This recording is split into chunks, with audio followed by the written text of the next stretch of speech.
Ball blocked by Alyssa Garcia, who's getting the start at catcher.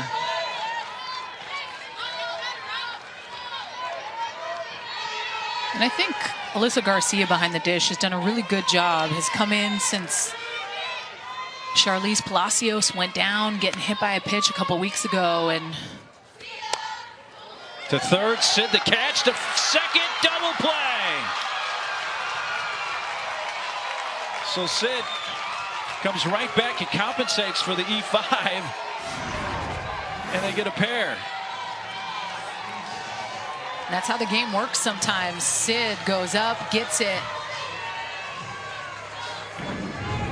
And at times as a base runner, Mark, there's just nothing you can do. Your natural instinct takes you off the base. A little bit of a liner with how close Sid was to second base. I mean, that was a no-doubter. It was going to be a double play. There goes the runner down to second, and that's a stolen base. Indelsberger, 8 for 8 in steal attempts now on the year.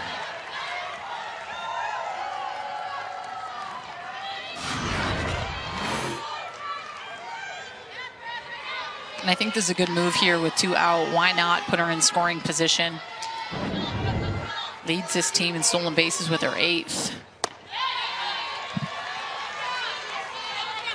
Shortstop Emily Young at the plate.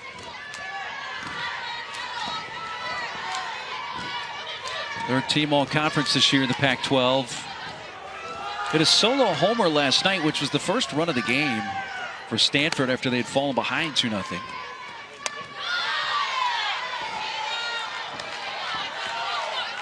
And that's a pitch, in my opinion, that Brooke Yanez usually gets. It's kind of that screwball on the outside part of the plate. And that first inning is really about establishing the strike zone. What am I going to be able to get? What pitches can I use to my advantage? Can I spread the zone a little bit?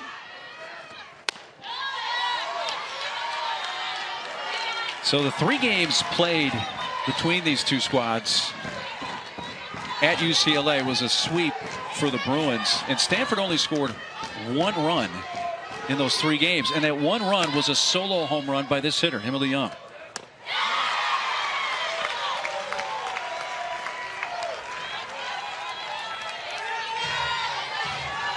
Now a full count.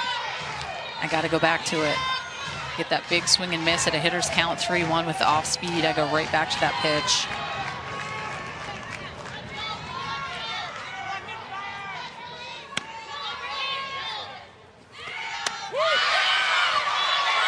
Strike 3 call gets Young.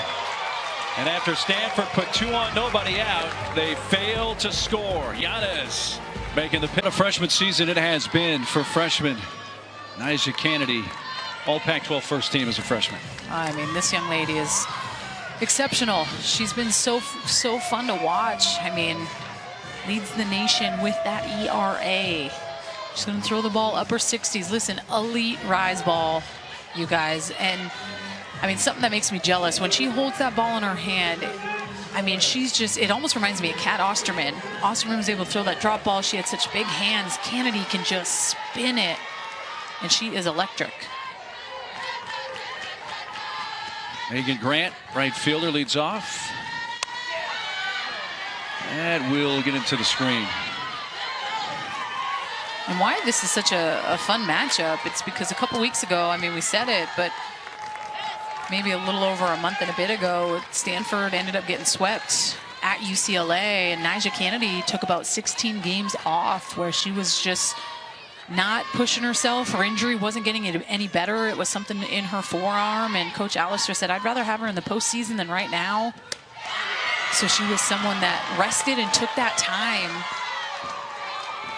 And I think that's benefited her. And even Coach Allister said when she got back thrown in the Pac-12, she was nervous. And I was like, well, yeah, we're talking about one of the toughest conferences, and you want to have nerves when you're out there in the circle. You want to feel those butterflies. That's the best part about being an athlete.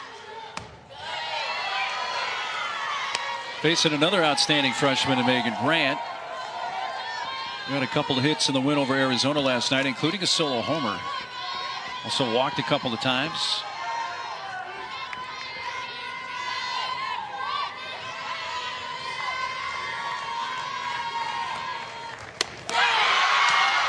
Kennedy gets her to chase upstairs, and Grant strikes out. Bruins head coach Kelly Inoue Perez put this lineup together for the Bruins tonight. Has Maya Brady coming up here, and you got another great freshman and Woolery in the 3-hole. Has 7 homers in conference play. But here is Maya.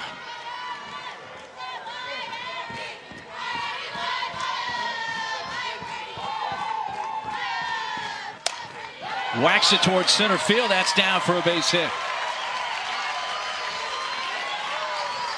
And the Pac-12 Player of the Year, hitting over 450 singles. Well, I'm respecting the fact that a pitcher is going to bring you something in the zone right out of the gate. And this is a rise ball in on her hands, but ain't no thing for Maya Brady. Just hits it right back up the middle. Just based on how she's been swinging it. I mean, a couple home runs. 5 in this stadium in 4 games, 10 ribbies. I mean, she swings a hot bat here in Tucson, so you'll probably tip your cap to a single. Yeah, be happy she doesn't hit it out. She had 18 homers on the year, and as you mentioned, has really beaten up on Arizona here in this ballpark, including a couple of homers last night. Here is Woolery. Freshman first baseman from the Bay Area in Walnut Creek, California. This year's winner of the Pac-12 Freshman of the Year, which was a pretty tightly contested race. That's out to right field. Caitlin Lim in to make the catch. Kennedy gets Woolery.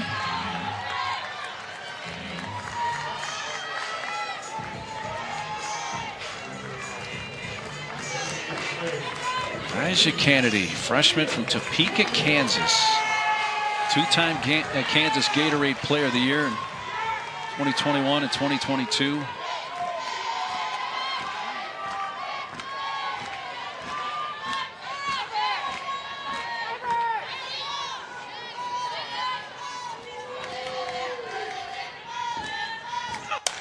Jordan, fly ball down the left field side. The shortstop got a nice break on that. That's Emily Young to make the catch right near the foul line.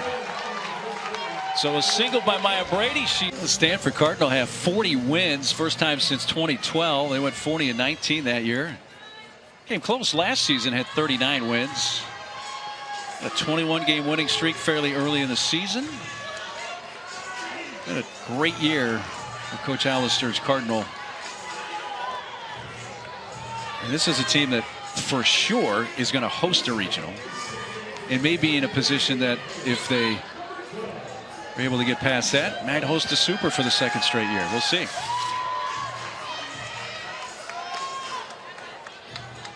And they went to the supers last year, lost to Pac-12 Oregon State. But Coach Allister even admitted, like, we were playing to not lose.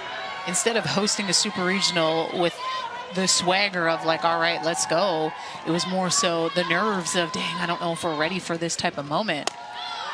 And every single year under Coach Allister, they're just continuing to get better and better, and that just goes to show how great it is, first off, to be able to get an alumni back that knows the culture, but just her success that she was able to have at Minnesota and bring that into Stanford and put Stanford, in my opinion, Mark, back on the map. Yeah. From a team that I remember playing when I was with the Huskies, the Missy Penna days, where they were a threat to go to the World Series, where every game was just a dogfight. And she's brought Stanford back to that place.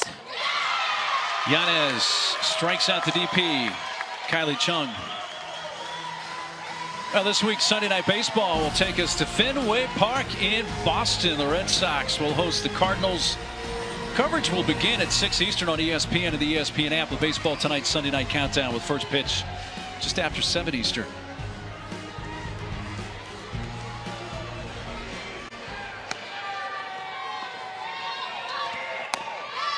Allie Clements getting the start in left field tonight for Stanford. Texas native from the north side of Houston and Klein, Texas.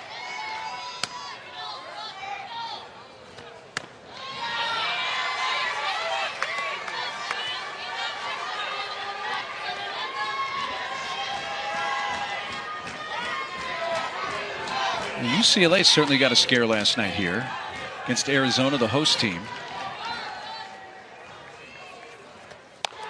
Little cue ball off the end of the bat from Clements. There's the race to second base. He got there. Pola with the shovel from Woolery, and Savi was fortunate she was able to quickly find the base with that foot, with Clements rapidly approaching the bag.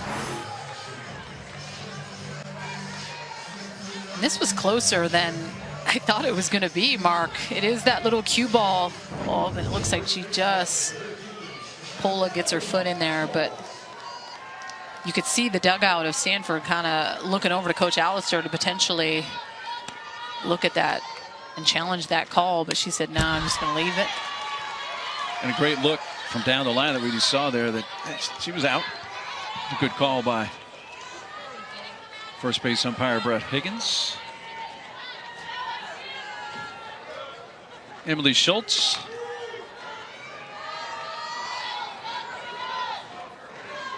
Good game for her against Oregon last night, 2 for 3.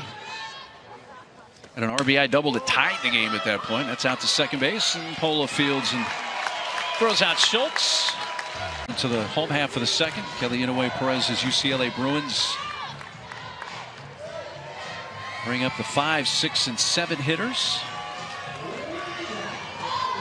Coach Perez's team comes in with a 24-game winning streak. They've won 18 in a row against Pac-12 opponents. The longest winning streak under Coach Inouye Perez, has been 25 games. They've had that twice. Once in 2018, once last year. Last year's 25-game streak was ended by Stanford.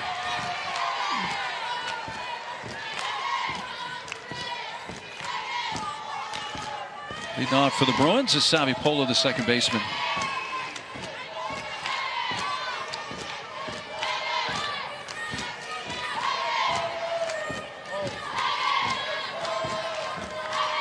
Had a quick glove exchange. Allie Clements in left field had a new glove run out to her, and it was a reason for the delay there. Now she's got the mitt she needs, I guess. Actually, we have a substitution. That was Danny Hayes, who's now come in to play left field.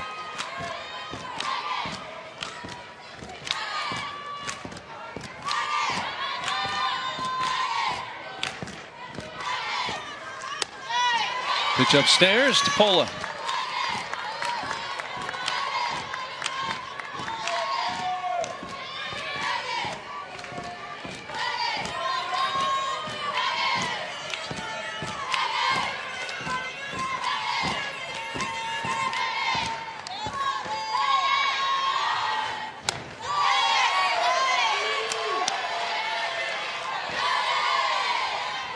Well, for Stanford starting pitcher Elijah Kennedy, 14-1, 0.52 ERA. The loss came in her final start of the regular season to Washington, and in that game allowed a home run for the first time all year. So the numbers are not only spectacular when you just look at the surface, Danielle. Okay, 14-1, 0.52.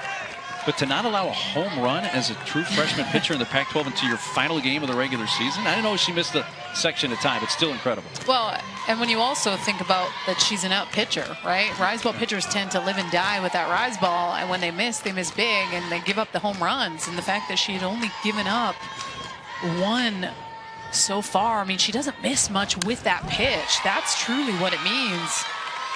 And it spins so much out of the hands.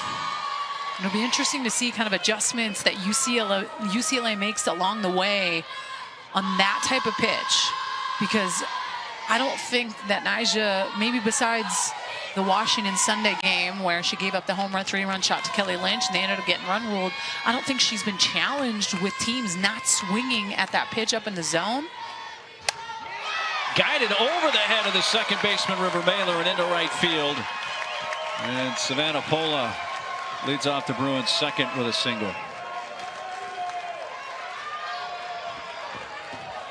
Now the Bruins are the regular season champs in the Pac-12. They're 12th as a Pac-12 member. A 24-game winning streak going on. They swept the last 5 Pac-12 opponents and only 4 losses on the season. 3 of those in conference. 1 to Washington, 1 to Oregon, and 1 to Cal. And the non-conference loss was to Oklahoma. Coach Kelly Inouye Perez, this year's Pac-12 Coach of the Year. 3rd time for her to win that award.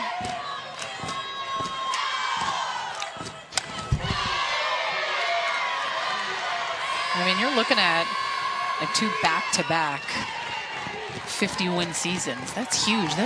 It's hard to win consistently in this game unless realistically right now you're UCLA or Oklahoma. Like those 2 teams and the streaks that they have been on, everyone else at times it can be a grind, but it just kind of goes to show Kelly Inouye Perez and just this whole entire staff. Lisa Fernandez, who coaches first base, and Kirk Walker, who coaches down the third base line. Like they're just so locked in. And I mean, anyone that gets the opportunity to, in my brain, the pitcher in me has always been obsessed with Lisa Fernandez and what she's been able to do. So anytime you can learn from someone like that who's won a couple national championships, a couple gold medals, it speaks volumes. Yeah.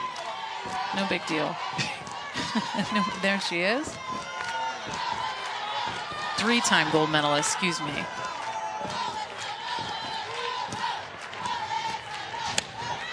Garcia takes just off the plate, and it's a full count. And I just think a little bit off, just a little bit. If she's able to kind of put that on the river, she wants it, and I know it because I'm always fighting for the pitcher, but I just think it's a little bit off that plate.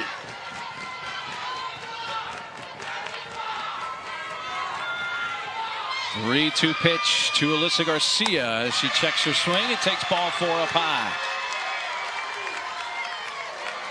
So now the Bruins have the first 2 on. Well, the WNBA season will begin Friday, May 19th. We'll bring you Brittany Griner's return to the court. The Mercury take on the Sparks in Los Angeles. Coverage begins at 11 Eastern on ESPN and for the first time on ESPN+.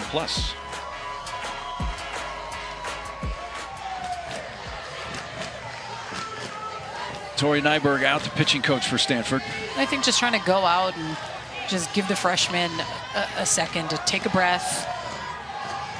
Looking at what's ahead. Kennedy Powell, Rachel Sid, Janelle Mionio.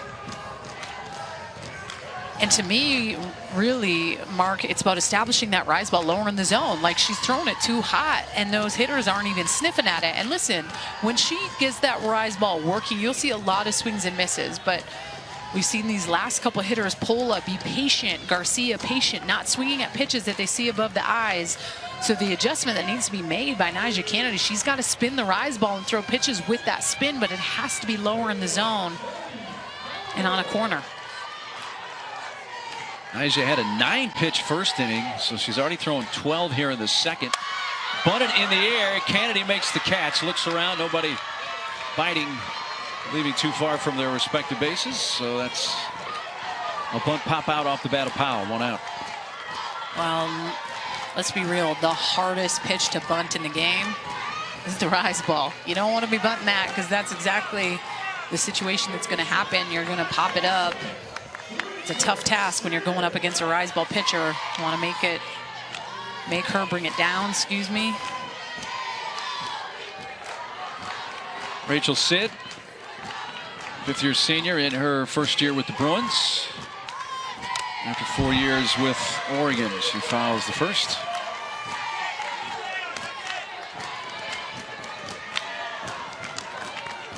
And Rachel Sid there for quite a bit, Mark, was a player that wasn't breaking the lineup with UCLA. She really has just started to get hot as of late. I mean, her last 13 games, batting .333, 9 for 27, couple doubles, 4 ribbies.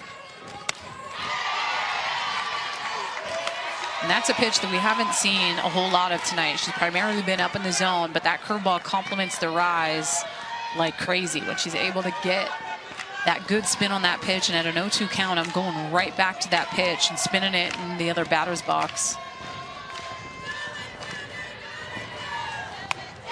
She does just that and gets the strikeout.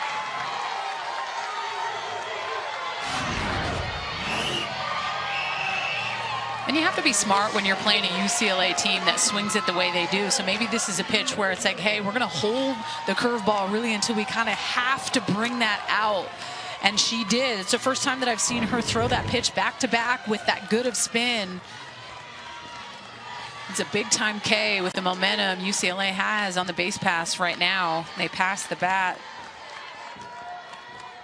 to Janelle Mionio.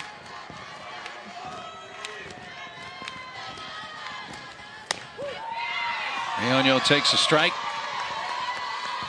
First-year player at UCLA, Janelle Mionio, who of course played right here at Arizona for 3 years.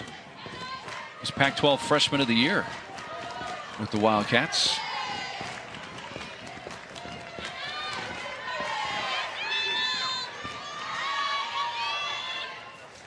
Mionio fouls it back, and she is in the hole 0-2.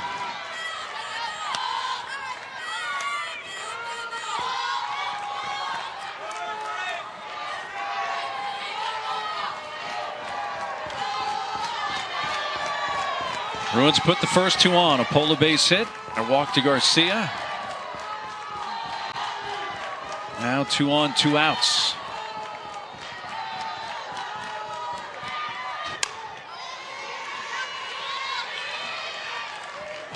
Mionio just does such a good job of being able to cover so much while being that slapper from the left side down in the 9 spot. Listen, it is hard to run at a pitch that's moving, especially when you're facing someone like Nyjah who can make that ball dance up in the zone, but just such good barrel control through it, sees the ball well, scrappy.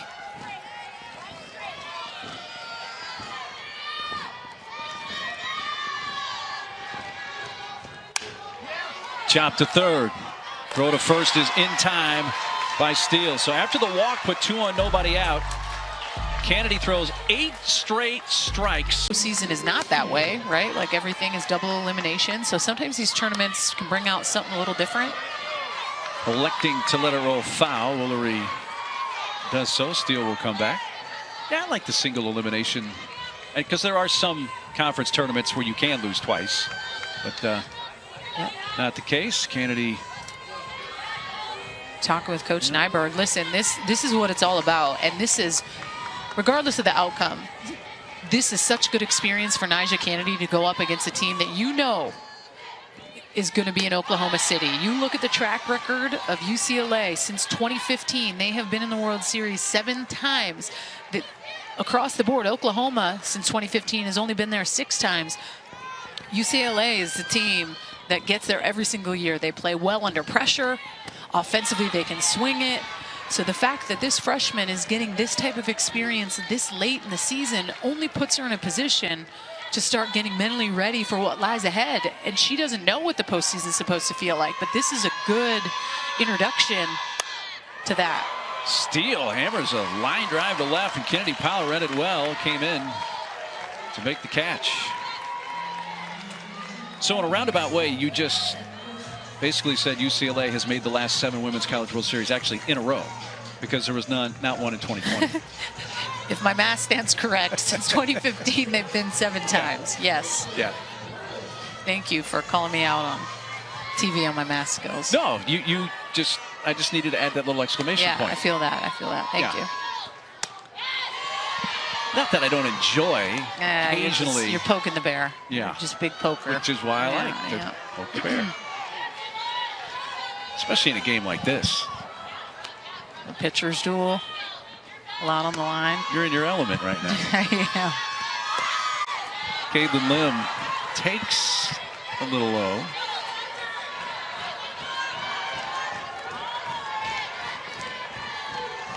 But you're right. You know, it's easy to get lost in the moment and what Oklahoma has done over the last handful of years.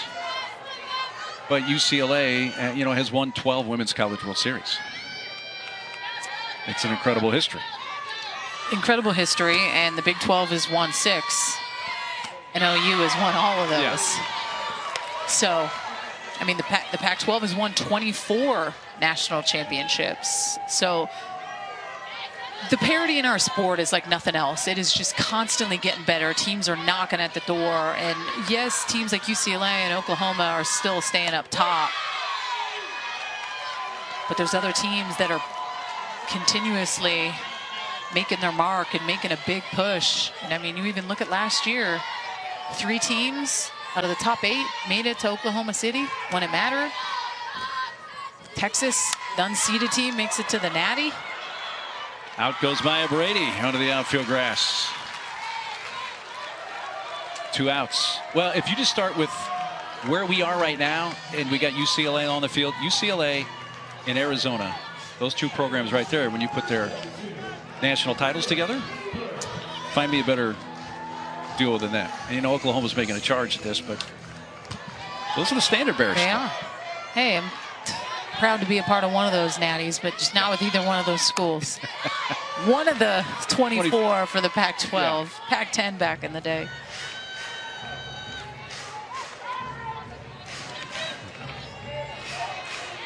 There you go. Wow. You know, Coach Inouye Perez, from her time as a player, when she was an assistant under Coach Enquist, now as the head coach, has been around for a huge chunk of that Bruins history. I think it's pretty special when you're able to have those alums like a Kelly Inouye Perez and Lisa Fernandez that won national championships together and then get to be a part of it on the field as coaches. That strikeout is the 3rd for Brooke Yanez, who has now set down 8 in a row. Regionals starting up late next week. Supers after that, and then to Oklahoma City with those last 8 teams trying to win a title. And this is an important 3rd inning here for Nyjah, 2nd time through the lineup, and this is usually when UCLA steps up, makes those adjustments.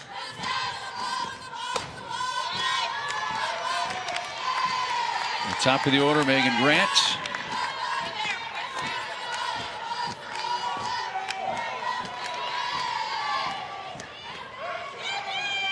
Fourteen-game hitting streak for her earlier this year, the longest this season by a Bruman. Also a 24-game on-base streak this year, which led the team for the freshman from San Bruno, California.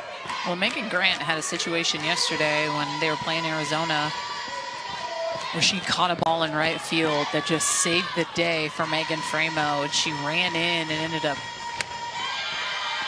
hitting that game-tying home run in the 5th. She was the on-deck hitter, and it was almost kind of, you know how the game just like manifests stuff, the way that she ran in and then she stepped up and got a pitch she could handle. They ended up having back-to-back bombs, Megan Grant tying it up, and then Maya Brady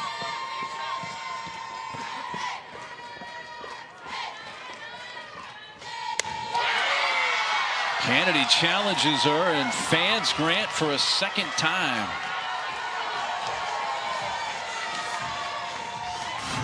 Three Ks on the night. That rise ball had some heat on it. Well, I think people will look at this strikeout and go, wow, why is she swinging at this pitch?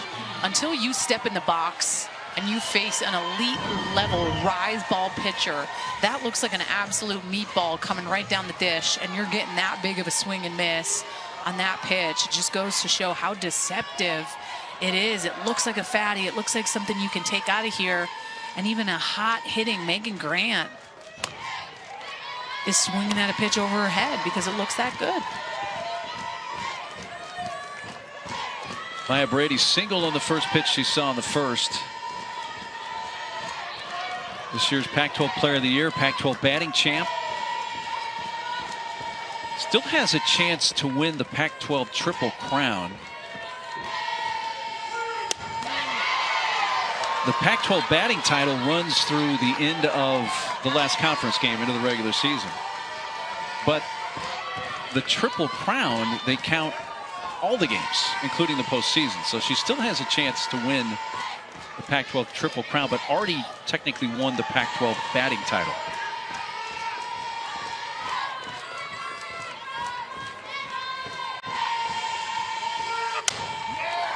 The other way to left field, deep in the corner, and caught right at the foul line. Underneath the foul pole at the 200-foot mark, as Maya Brady almost took it out the other way. Instead, caught by Danny Hayes.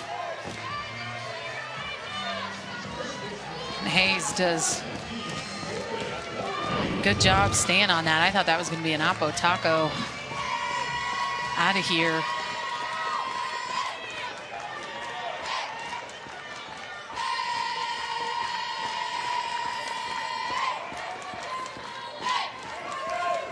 Woolery, a fly ball short right coming in.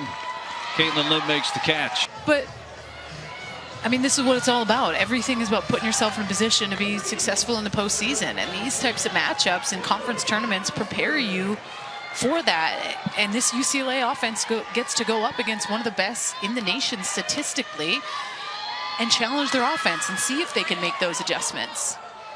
And so this is a good task for a UCLA team. And on the flip side for Stanford, it's great experience for Nyjah Kennedy, but also for this Stanford offense, who doesn't produce a whole lot of home runs. They have to manufacture runs at times in a different way. They don't have a whole lot of bombs on the season. I mean, 21 home runs as a group. And they play in a tough ballpark at home in Stanford. I mean, they're doubles, triples all the way, but they don't hit the long ball much. So you got to manufacture them with Gindelsberger, with her speed. And Brooke Yana is starting in the circle for UCLA. The first two batters she faced tonight in the first inning reached. A Mailer single and a Gindelsberger reached on an error. But since then, she's retired 8 in a row. Or nine, really 9 in a row with a double play, but 8 hitters in a row. Well, I think the difference has been that pitch she just threw right there. It's that off speed. It just kind of offsets everything else. So if you're cheating as a hitter, especially with a lefty-lefty matchup, and thinking, hey, curveball, she just brings that changeup in. Sabi Pola goes out Gindelsberger. Well, tomorrow night, Stars are up 3-2. They look to close out the Seattle Kraken to advance to the Western Conference Finals. Game 6 coverage begins at 7 Eastern on ESPN and the app. And for those of you watching tonight in the Lone Star State, my partner will not be rooting for your team. She will be rooting for her hometown, I will Seattle Kraken. Hey, when you Maddie to have a good game. You got a hockey fan here. The Canadian me is coming out as a season ticket holder to the Kraken. Left field, this is eventually coming down in the glove of Kennedy Powell. The retired Connie Shiro.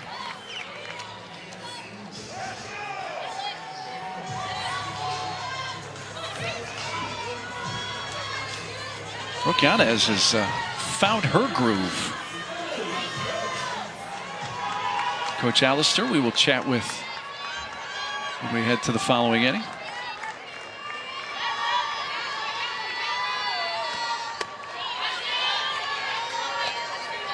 Lead-up hitter Emily Lung, shortstop for Stanford,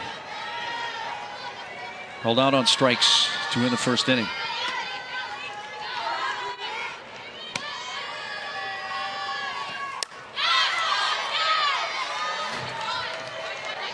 Emily Young's home run last night was so clutch. Came at the right time.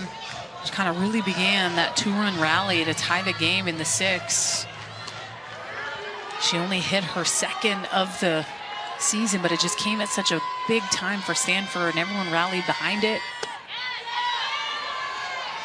Well, they came from behind 2 times in that game, which I think for an offense like you mentioned that at times can struggle to put some consecutive hits and runs together, it had to be a very uplifting thing.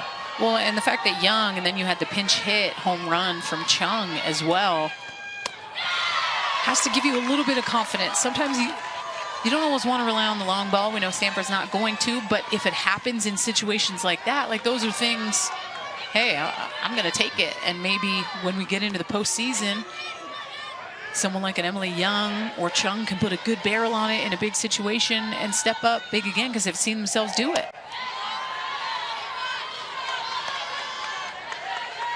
Yeah, that's the thing, isn't it? You really have to experience it at a regular season level or, early in the postseason in a conference tournament to do it in the NCAA tournament. a super Oklahoma City. Got under that to center field. Mayonio makes the catch. Brooke Yanez rolling right along in the circle. Yeah, what an experience. Pac-12 tournament, first time. There's 3 teams, Utah, UCLA, or Stanford. One of those 3 teams is going to win the first ever Pac-12 tournament. Nobody can ever take that away from you. That's what I'm saying.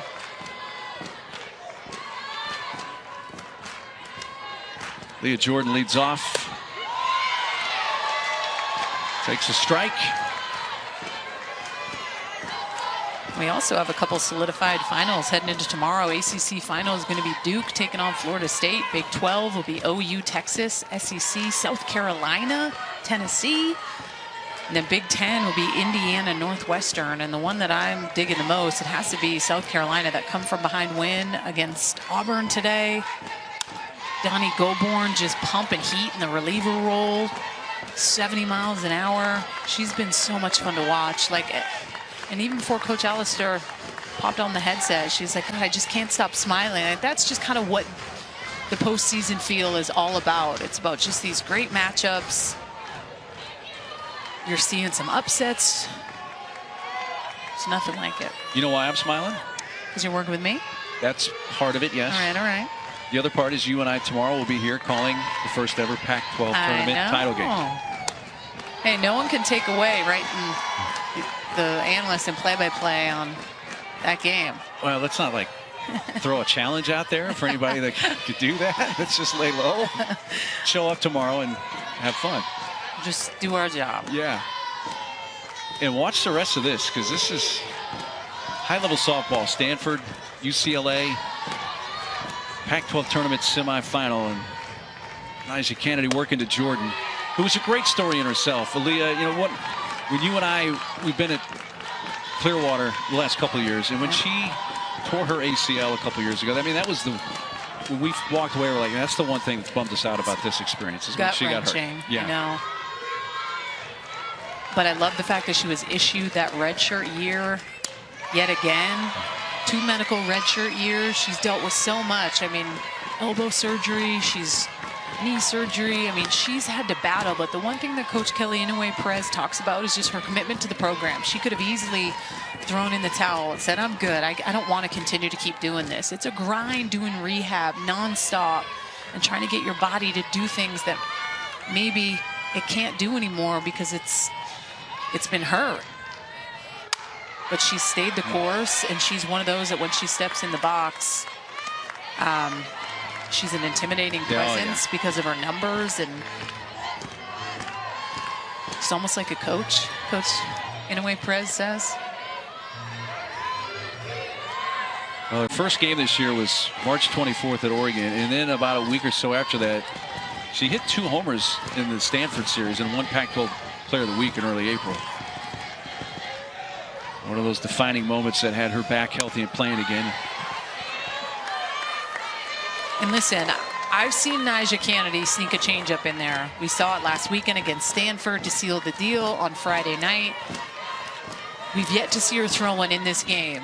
But when you're facing a hitter like Aaliyah Jordan, seeing the 8th pitch of the AB, and you have not thrown a changeup yet, that would buckle the knees in a heartbeat if it's something she could just bring out.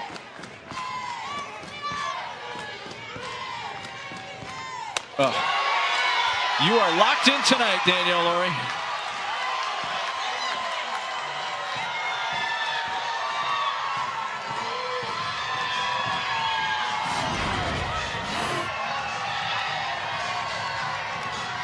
It's a money pitch.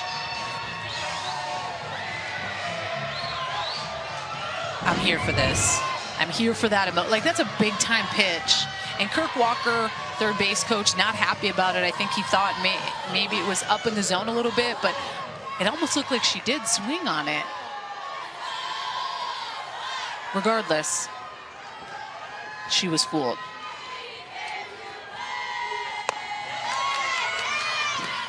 Pola takes ball 1. When you and I had Stanford, Washington last week, we talked about if Kennedy develops an off-speed pitch like that, in addition to what she already has, look out. With good command of being able to throw it when you want. And I said the same thing when we got the freshman matchup on Friday night with Ruby Malin and Nyjah Kennedy, both flamethrowers, 70 miles an hour, so good. But if both those two as freshmen can continue to like work that pitch, it's only going to make all of their other hard stuff that much better. I mean, D1, ranked first in that ERA. I caught myself the other night just watching YouTube videos of Nyjah Kennedy before she committed to go to Stanford. I was in awe of this young lady. I mean, she was a hooper. She could have got a scholarship for basketball, which just kind of goes to show, like, you don't always need to just commit to one sport. Play multiple sports. It puts you in a good position to be athletic, be coached by different coaches. A little bit off the play. When you and I talked with Coach Allister before the Washington series, we said, hey, how'd you find out about her? What was the first contacts like? She said, look, when I contacted her and we finally were able to talk, I said, I think you're the best pitcher out there as a freshman. We want you. And Coach Allister said, then I heard that she's got really good grades. And then she said, I really got excited because it's obviously not easy to get into Stanford. I can't say Stanford was knocking on my door.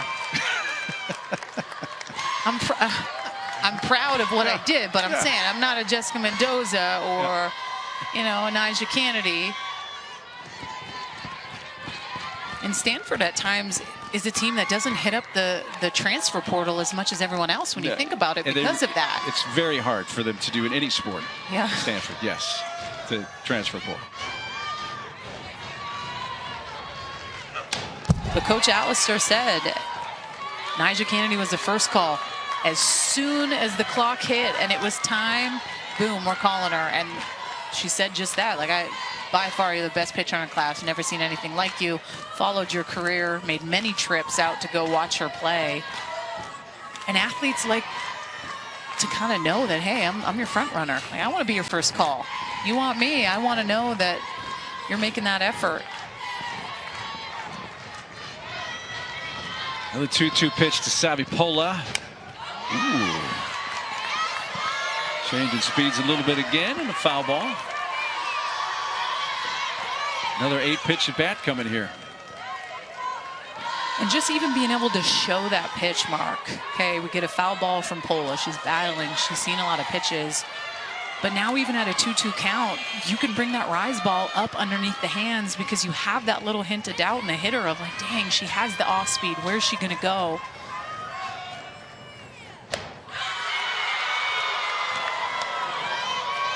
There's a little bit of a screwball there.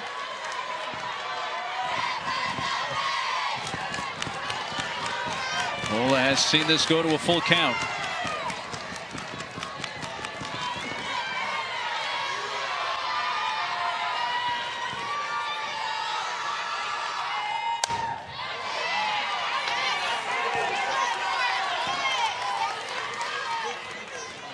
Double-digit pitch at bat here for Savipola.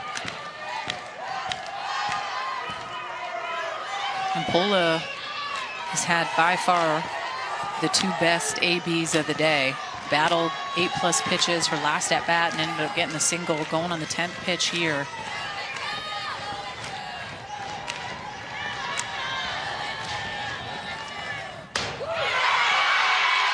Got her looking with the rise. Back-to-back Ks to begin the fourth.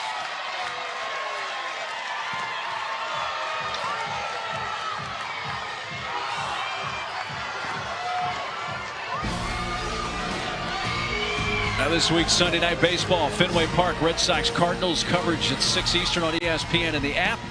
With baseball tonight's Sunday night countdown. First pitch just after 7 Eastern for the Redbirds and Sox.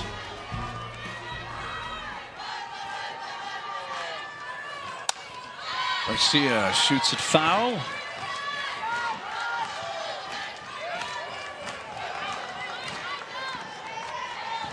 You made a great point, though, about Pola's 2 at-bats. She's 1 for 2, but has seen close to 20 pitches from Kennedy, which could affect the end of this game dramatically, depending on how deep the freshman can go tonight. Well, and she threw a ton of pitches last weekend against Washington, over 200 pitches on Friday, Sunday. And from someone that you look at who had to take a little bit of time off throughout the Pac-12 to just kind of like rest and make sure she was in a good spot, kind of makes you think if she goes deep into games pitch-wise, where she stands moving forward.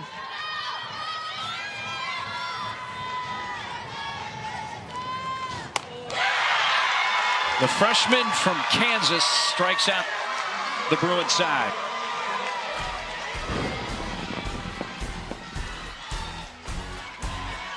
Yo, Nyjah Kennedy, the real deal. We got the change piece, we got the frozen backwards K, and the big swing and miss statement striking out the side. Oh, I appreciate it. Right back at you, partner. Yeah.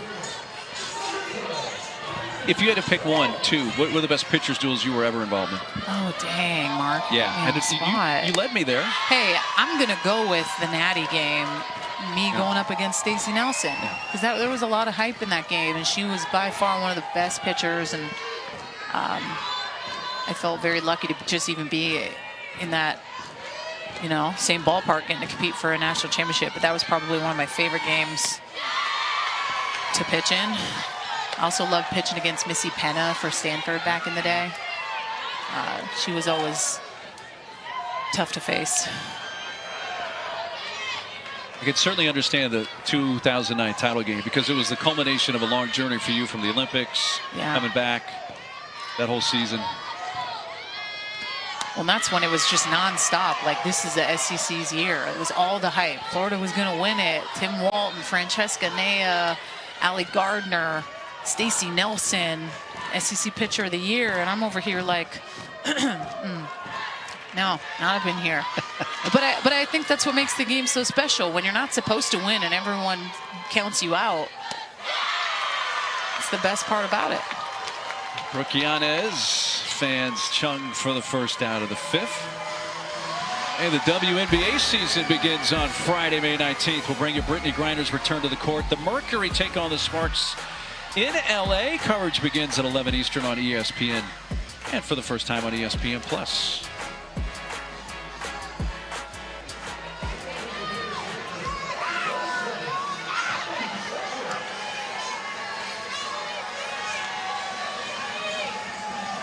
What's going on with the hat? Yeah, I need to see more of the tree. That's what they were using last night in that Oregon game. I learned that from Natasha Watley when she was talking about it. Elise Woodward called her out. She's like, I actually think that's a tree. There it is. There's the holy tree. There it is.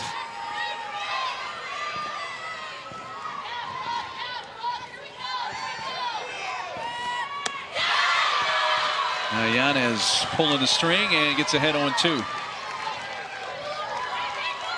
I mean, I go back to back to back just based on those types of swings. I mean, she's not on time for that pitch at all. I think you keep it a tad down in the zone a little bit on the outside part of the plate.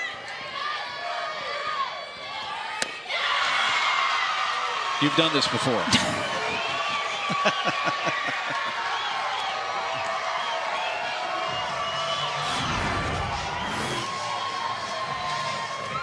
Just exploiting the weakness, knowing that the body's fooled. Clements, it's back to back to back. The defensive hack just completely fooled. Really good pitch.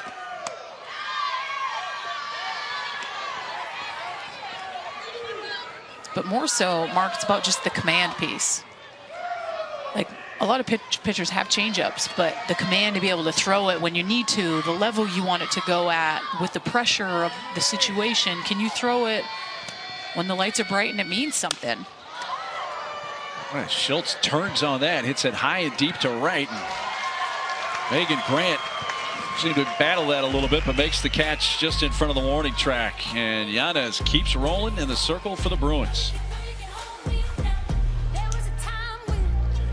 Energy. I think there's something so fun and fantastic about it. I mean, 5 flyouts, 1 ground out. Obviously, the ball carries a little bit with a rise ball pitcher. She's been efficient, only 59 pitches thrown so far going into the bottom of the 5th. And she faces the bottom 3 in the UCLA order. Kennedy Powell leading off. Kennedy popped up to the pitcher Kennedy while bunting back in the second. 0-for-1.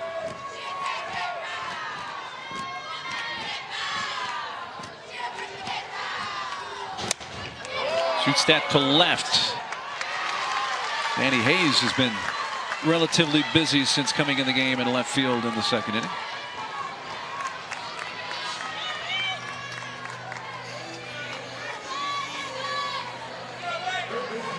That Eck, who is coming to the game now in left. They change it up on us. You know, which brings up an interesting point for Stanford, because junior Kaylin Cope was the starting left fielder and having a really nice breakout season for Stanford. And she tears her ACL in the March 25th game against Oregon State. Had surgery several weeks ago. Recovery's going well, but obviously that has started kind of that rotation in left field where Cope really had solidified that position. Well, she was the power source. I mean, she was the one that was hitting the bomb. She can hit the long ball. She led this team in home runs. So that one hurt. Coach Allister said it when she went down. That one really hurt us.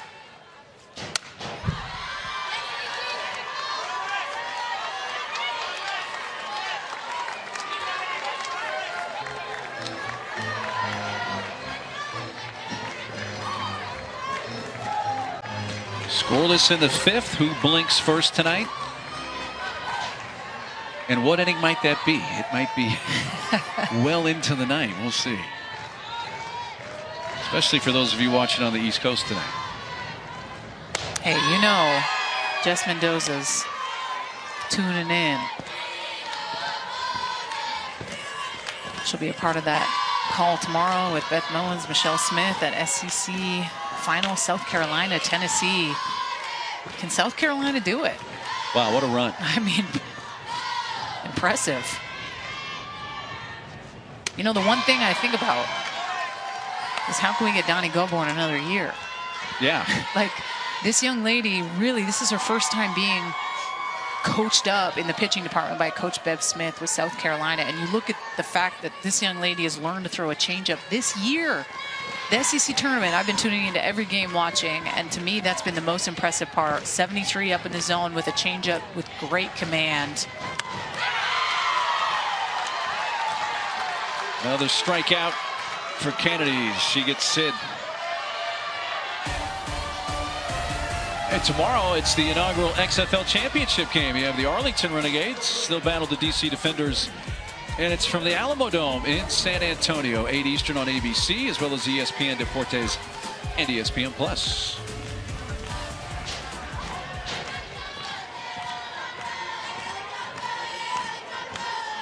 Janelle Mayonio.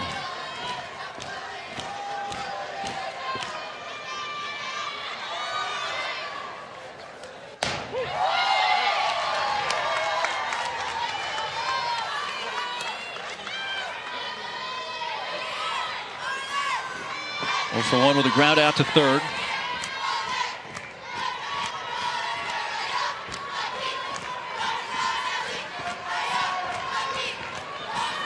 Two outs, base is empty. The UCLA fifth. Down the left field side, fair by just inches, a wide turn at first.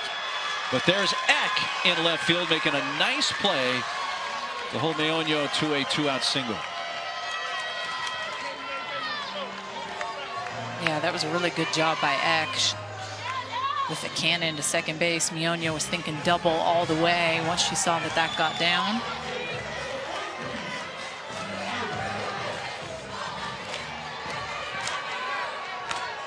And it gets UCLA back to the top of the order.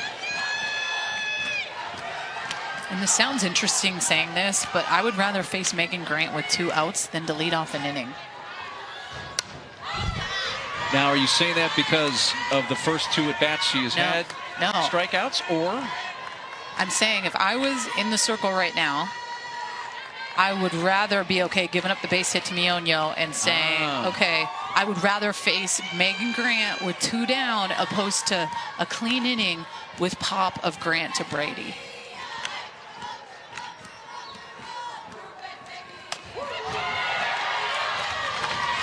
There's something about a momentum piece, meaning when you have those two locked in that get to bat with a clean inning from the top of the order. So you're saying you mainly want to split up Grant and Brady. That's the main point. Yeah. I don't want to walk the 9-hitter to get to Grant with 2 outs, but the fact that happened as a pitcher, I'm like, hey, I'm okay with this. There's 2 down. I'd rather attack her with 2 out. That rise ball almost got over the head of Kaneshiro. I mean, I think you obviously respect who's up no matter what the situation is, and Megan Grant, pretty darn good. That's why she's in the leadoff spot, has 13 bombs, 55 ribbies on the year. I just think you pitch smart, especially when you're ahead 1-2.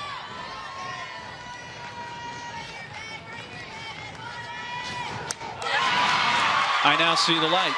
Danielle Laurie.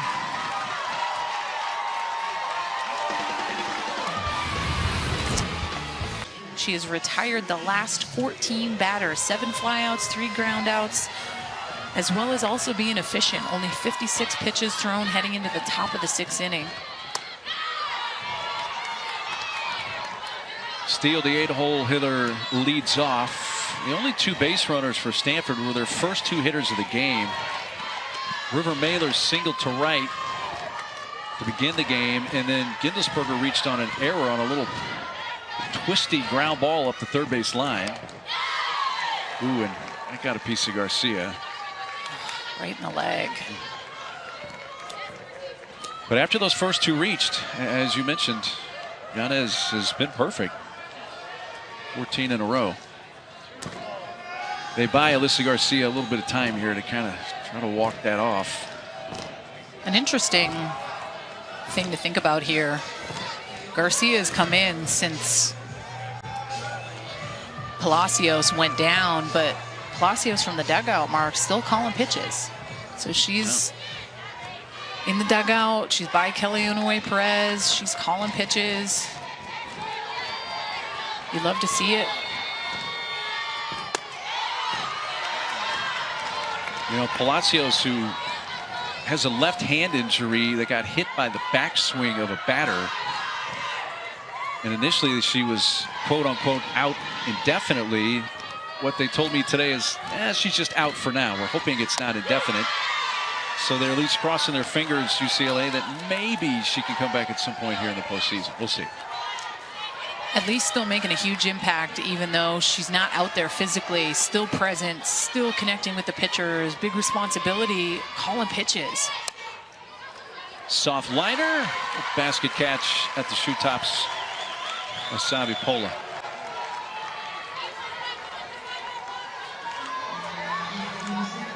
The one thing that impressed me the most about Charlize Palacios when she transferred in, I mean, she had to get to know these pitchers pretty quickly and build that relationship and build it up with a Megan Framo, and she was so locked in. Obviously going down hurts them, but I mean the connection piece, so important, that battery. Pola backs up and makes the catch just onto the outfield grass in center, and Caitlin Lim pops out, making it 16 in a row set down by Yanez. And the last thing of Palacios, you know, she's back in Tucson here this weekend, where she played all those years.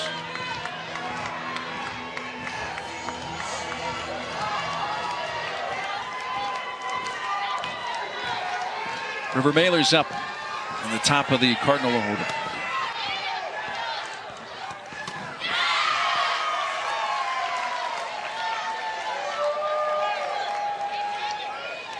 I'd like to see Stanford, especially this 3rd time through, try to do a better job of just offsetting that changeup, make an adjustment on that pitch.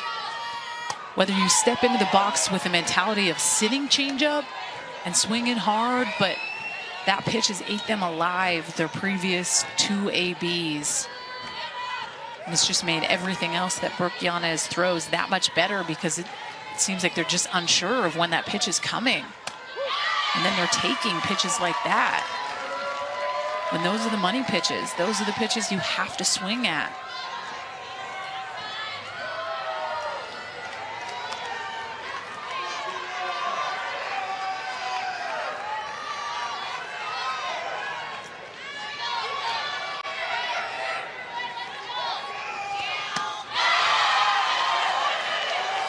Off the plate outside.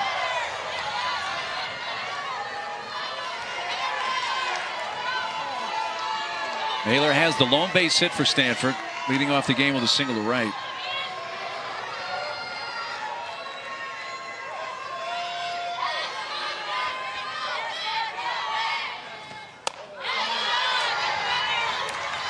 Good lights on that pitch. It's a pitch she struck out on her last at bat. That up and in, good adjustment. Now I'm thinking one of two things. I'm thinking be on time with the changeup, but be able to attack that curveball away. Thinking she might go with the curve.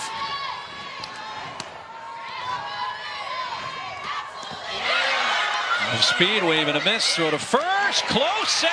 Wow. On strike 3 in the dirt, Naylor with her speed beats the throw from Garcia. And they'll take it.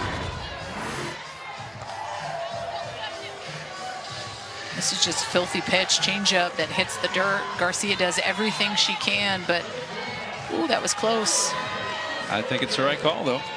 Like she beat it by an eyelash. Hits the front of the bag perfectly.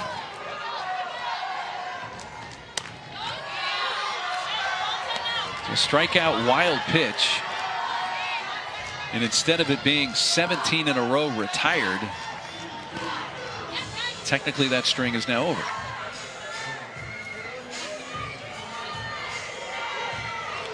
Garcia out to have a word.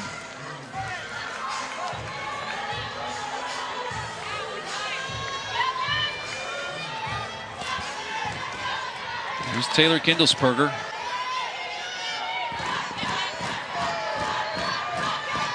Stole the base in the first after UCLA had turned to double play.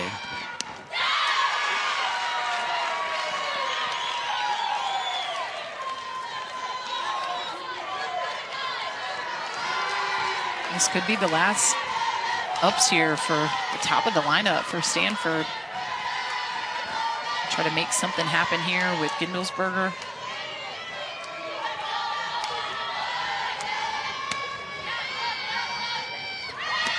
There she goes. Throw down to second. The tag. Out is the call.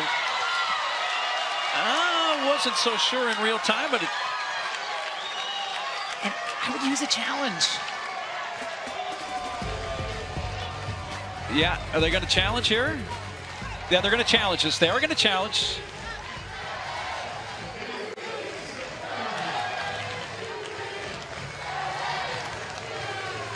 Now they have what, 30 seconds, so she got it in time, barely probably. I know. For the review. Why wouldn't you? What did you think? I thought she got the foot in. Listen, to the naked eye, which I'm going to count mine naked up here. I got my glasses. I'm trying to take a peek. It was so bang bang. We'll obviously get the good angles.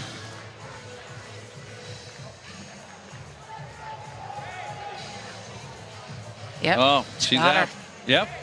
That's money. That throw from Garcia from her knees, the power, the placement of this with Maya Brady coming over and getting the foot. You know what? She slid just a hair too early. And it slowed her down a little bit and popped that left foot up in the air, and it got tagged before it got to the base. And the call has been upheld. I also know there's a lot of respect on Maya Brady. So potentially that third AB, they didn't want her to have to face Maya Brady again. So Brady in her 2 at-bats, single to center off Kennedy and an opposite field drive to left that almost went out down the line. So you're thinking that's playing into at least part of this decision? I think so. There was obviously a ton of trust with Elena Vaughter. Yeah. I mean, she's a senior. She has been so rock solid for this team. Even before Nyjah Kennedy was there, the trust is there.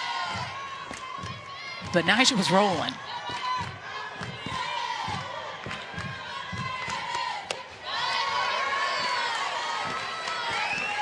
Vaughter last night went all 7 innings against Oregon. 6 hits, 3 earned runs, a walk, 3 Ks, through 100 pitches.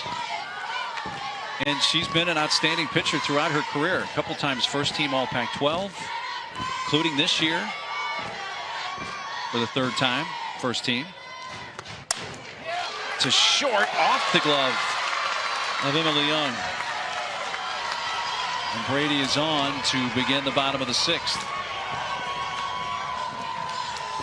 I mean, I will say this, like these two complement each other in the sense where we know Nija's heavy up in the zone. Elena Vaughter is primarily down. This is an absolute hot shot at Emily Young.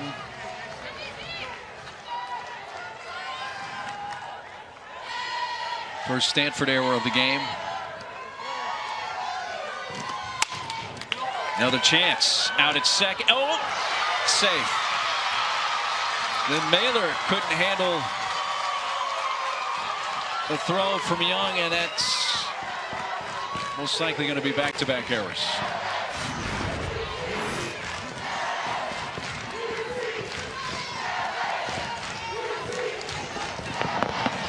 These plays got to be made.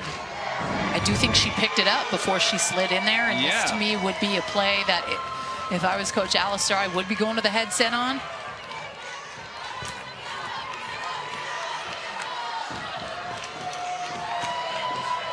Yeah, she's got another. This is a huge spot in this game. Hatch, by the way, is running at first. We may have to go back and take another look and see if she did pick it up in time. But this is not going to be reviewed. Strike to Jordan. So scored an E4.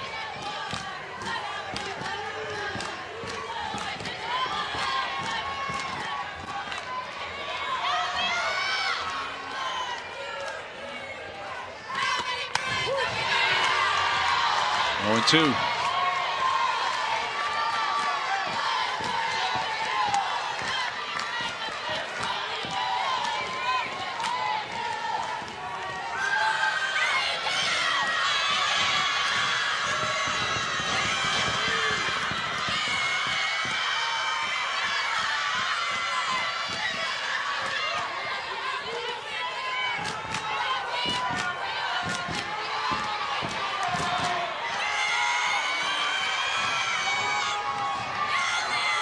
Oh, 2 pitch from Vaughter.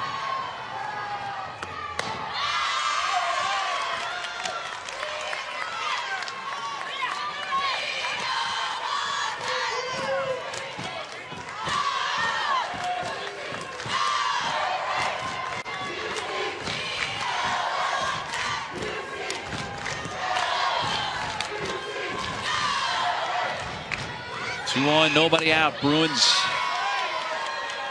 how to snap this scoreless tie here in the 6th. I'm still sitting here thinking that I don't think this is the right change. I think you keep Nija in. I mean, you look at a couple weeks ago, Elena Vaughter threw 2 games against UCLA in that series, and they got swept. I know it's a new season. High drive, center field, tagging at second. Brady headed for third. And that's enough to advance Brady 60 feet. And it'll be runners at the corners, 1 out. Let's go back, take another look on the ground ball hit by Woolery to Young. Mailer didn't handle it cleanly, but did she pick it up before the foot of Brady got to the bag? So it's that slight bobble. She goes down to get it and scoops it up right there. That was worth reviewing right there. Hey, you and me both, partner.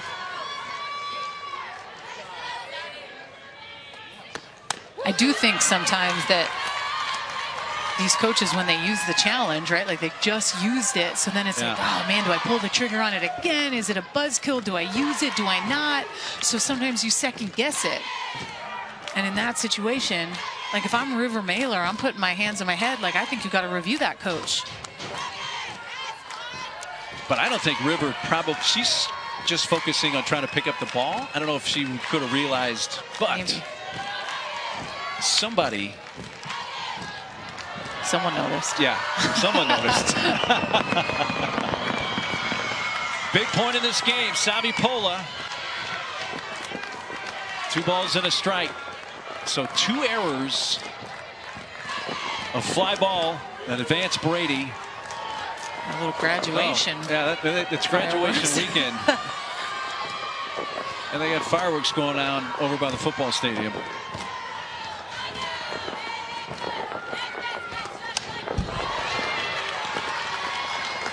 Tucson's not been an easy place to get a hotel room or a good dinner reservation this weekend. No. With being graduation weekend and the Pac-12 softball tournament being here.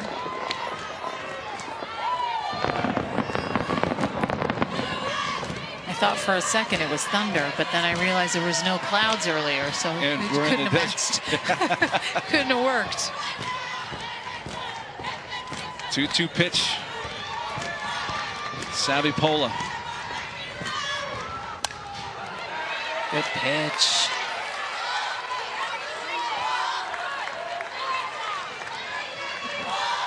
Fodder could throw that change in a good location. I think she should throw that pitch. Either that or up and in under the hands. She's worked on the rise ball in the offseason for when hitters are cheating on that pitch down and in or down and away, because she's primarily down in the zone. I know you don't want the sac fly, but I think if you can locate and get her thinking, maybe you can get a swing and miss at something up in the zone. Base hit, and Brady will score, and UCLA takes the lead.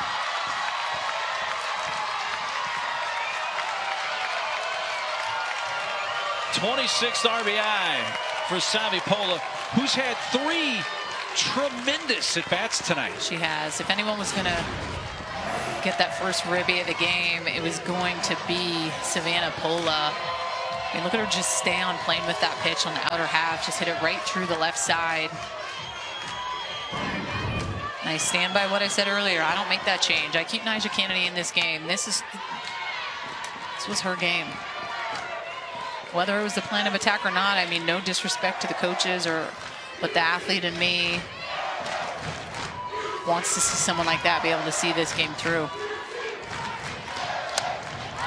Pop up to third off the bat of Garcia is caught for the second out. And again, Atlanta Vaughter, 3-time first team all-conference in the Pac-12, but I know what you're saying, because Kennedy is dealing, and it's almost, if I'm a UCLA hitter, I'm thinking, okay, I'm stoked. I'm all right with this. I'm stoked. Yeah. And that's not saying that Vaughter is not phenomenal, Right. but Nyjah Kennedy is the real deal, and she's throwing exceptional tonight. And 72 pitches is where she was at. And I don't know if they're thinking or potentially looking ahead and saying, hey, if we win this thing, maybe if we want to throw tomorrow, she has to be Right. under a certain pitch count, because But she has struggled with injuries, but you also have to get there. Right. Kennedy Powell, left field. Eck makes the catch to retire the side, but 2 costly errors for Stanford. Heart of the order, due up, last chance. No, for UCLA, got Carter in right. Gooden has gone into left, so a couple of defensive changes for UCLA here with the 1-run lead to the top of the 7th.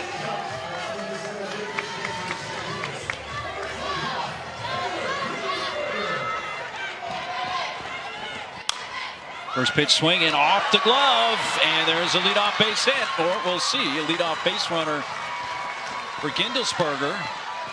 Woolery going to her right, hit off the heel of the mitt.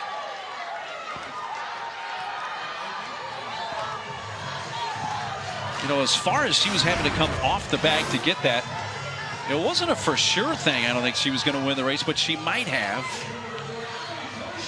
And she just pulled way too much. But listen, let's be real. Gindelsberger has so much speed. The pressure she puts on the defense is huge. So I think when Woolery's already pulled to her side like that, she takes that slight little look up to see where Gindelsberger is at. No doubt about it, she's at first.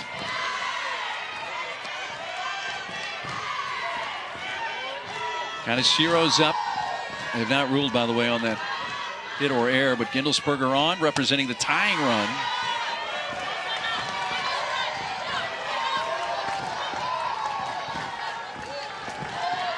Now they have scored at a base hit, so second hit of the game. Stanford. If you can't see the outfielder, it's because they're no doubles. They're all the way back at the wall.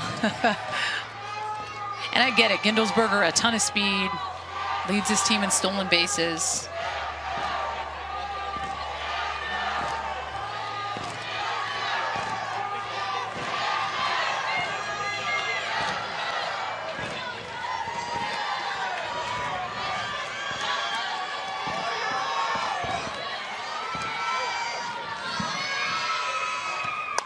Kaneshiro, towering pop fly to short right center field. Barber in.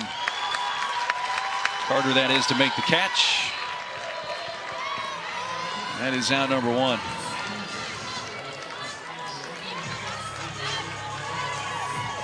Emily Young had that 6-inning home run yesterday against Oregon. Let's see if she can bring a little of that magic back here.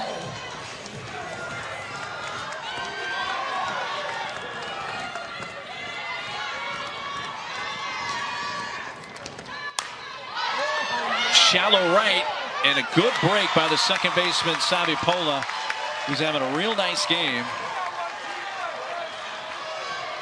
And UCLA 1 out away. That's going to bring up Kylie Chung, who also went deep in yesterday's rally over Oregon.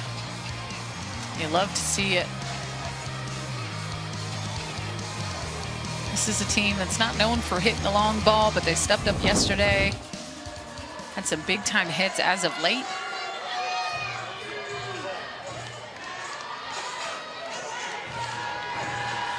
Utah beat Washington earlier tonight in our first semifinal. The Utes awaiting the winner of this game. And tomorrow night's Pac-12 tournament title game at 10 Eastern, 7 Pacific here on ESPN2.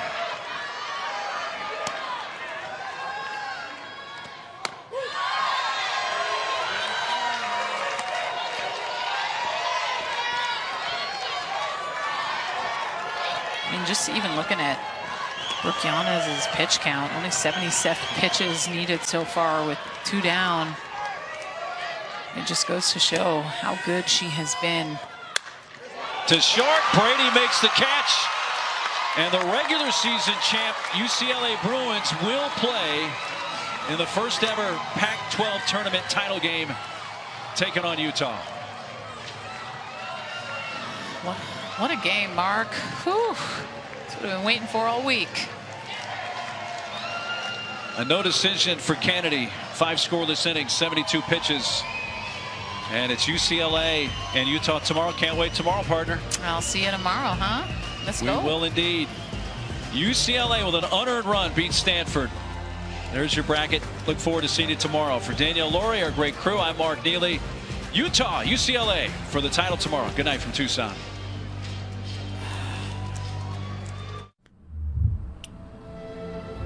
With wet AMD, sometimes I worry my world is getting smaller because of my sight.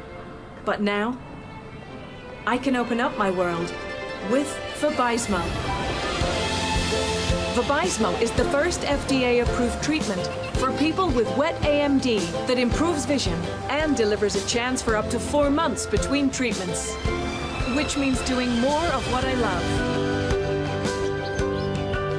Vabysmo is the only treatment designed to block 2 causes of wet AMD. Vabysmo is an eye injection. Don't take it if you have an infection or active swelling in or around your eye, or are allergic to it or any of its ingredients. Treatments like Vabysmo can cause eye infection or retinal detachment. Vabysmo may cause a temporary increase in eye pressure after receiving the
Whenever I look into your eyes, I find less peace and love for me. You are everything that I have ever wanted. I want to spend every second of my life with you.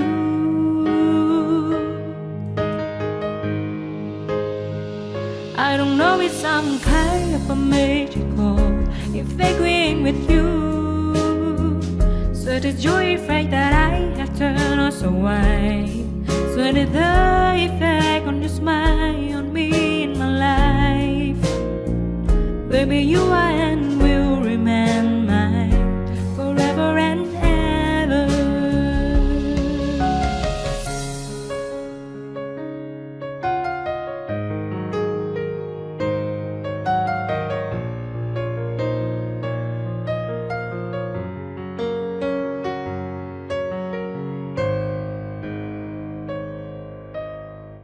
Whenever I look into your eyes, I find less peace and love for me.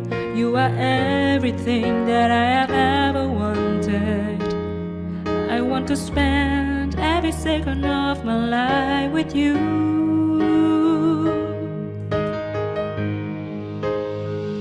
I don't know if some kind of a magical if agreeing with you. So the joy effect that I have turned us away. So did the effect on your smile on me in my life. Baby, you are and will remain mine forever and ever. I don't know if some kind of a magical if agreeing with you. So the joy effect that I have turned us away.